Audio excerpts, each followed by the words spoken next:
ও আমার দুঃসময় বিএমপি করে আব্দুর রহমান, আমি জানি তুই আমাকেই ভোট দিবি, কিন্তু তোর ভোটের চিন্তা আমি করি না। আরো 100টা ভোট আমার আদায় করে দিতে হইব রে। ও নেতা, এখন তো আর আঙ্গ কদর নাই, আঙ্গ টাকাও দেন না। ভোট আইছে তাই ভোটটা চাইতে আইছেন, কিন্তু নেতা আপনারা আমি ভোট দিতে পারবো না। আর ধানের শীষ ওইটা আমার ফেভারিট ছিল, থাকবে, কিন্তু এই নির্বাচনে আপনাদের ভোট দিব না আমি। ওই কি করছ রে? এই তুই এটা কি করছ? তোরা ভোট না দিলে আমরা কি পাশ করবো রে? আর তোরা আমাদের ভোট না দিয়ে কারে দিবি? নৌকারে দিবি? নৌকা তো নাই কে?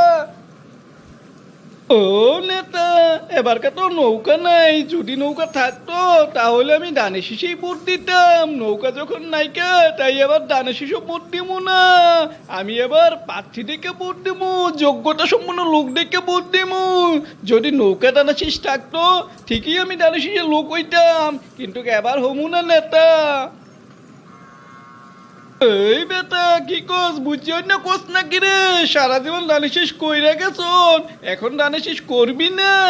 ওই ওই পার্টির লোক মেম্বার হওয়ার যোগ্য না, ওরা তোরা এমপি বানাইবি পারবি না। আমরা এমপি হয়ে যাওয়ার পর ঠিকই তোকে ডেকে গেলাম কিন্তু রে।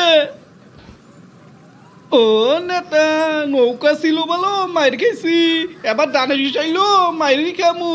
দেখেন নেতা, ভালো লোকের কোনো দামই নেই কা, সৎ লোক হইলে রাজনীতি করা যায় না। ওই বল না, সৎ লোকের কি রাজনীতি আছে রে? সৎ থাকছ, মায়ের খাইছ, এখনো সৎগিরি দেখাইতেছ, ডানাশিসের লোক মারবো। সময় থাকতে আইয়া পর লাইনে আয়, লাইনে আইলে টাকাও কামাইতে পারবি, ভালো থাকবি। ও নেতা, সবাই যদি এরকম করি তাহলে দেশ উন্নত হইব কিভাবে? এই বল না, তুই দেশের উন্নতি ভাব আর আমরা নিজের উন্নতি ভাবি।